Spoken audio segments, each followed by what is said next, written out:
టాలీవుడ్ ఇండస్ట్రీలో ఎంతో మంది హీరోయిన్లు ఉన్న సంగతి తెలిసిందే. అందులో సమంత గురించి ప్రత్యేకంగా చెప్పనవసరం లేదు. ఎలాంటి సినీ బ్యాక్గ్రౌండ్ లేని కుటుంబం నుంచి ఇండస్ట్రీలోకి ఎంట్రీ ఇచ్చి స్టార్ హీరోయిన్గా ఎదిగింది. తన నటన అందంతో ఎంతో మంది అభిమానుల్ని సంపాదించుకుంది సమంత. హెల్త్ విషయంలో సమంత ఎన్నో జాగ్రత్తలు తీసుకుంటుంది. ఆరోగ్యంగా ఉండేందుకు జిమ్లో ఎక్సర్సైజ్లు, వ్యాయామాలు వంటి ఎన్నో కసరత్తులు చేస్తూ ఉంటుంది. సమంత స్కిన్ పరంగా కూడా ఎన్నో జాగ్రత్తలు తీసుకుంటుంది. అందంగా ఉండేందుకు హెల్దీ స్కిన్ కోసం విపరీతంగా ఆరాటపడుతుంది. సమంత చాలా వరకు మేకప్ వేసుకోదు. మేకప్ చాలా తక్కువగా వేసుకొని సహజంగా కనిపించేలా ఉంటుంది. సమంత న్యాచురల్గా ఉండేందుకు కొన్ని రకాల స్కిన్ ప్రోడక్ట్స్ని వాడుతుందట. క్లెన్సింగ్ వేసుకోవటం వలన స్కిన్ మీద దుమ్ము ధూళిని వదిలిస్తోంది.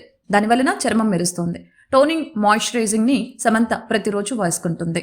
సమంత బయటకు వెళ్లే ముందు సన్ స్క్రీన్ తప్పకుండా అప్లై చేసుకుంటుంది. ఇది స్కిన్ కి చాలా బాగా పనిచేస్తుంది.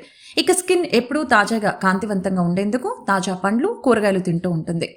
స్కిన్ అందంగా ఉండటానికి విటమిన్ సి ఎంతో అవసరం. అందువలన సమంత తీసుకునే ప్రతి ఆహారంలో విటమిన్ సి ఉండేలా చూసుకుంటుంది.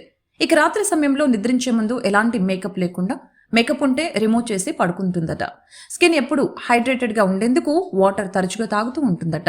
అందువలనే సమంత చాలా న్యాచురల్గా ఉంటుంది.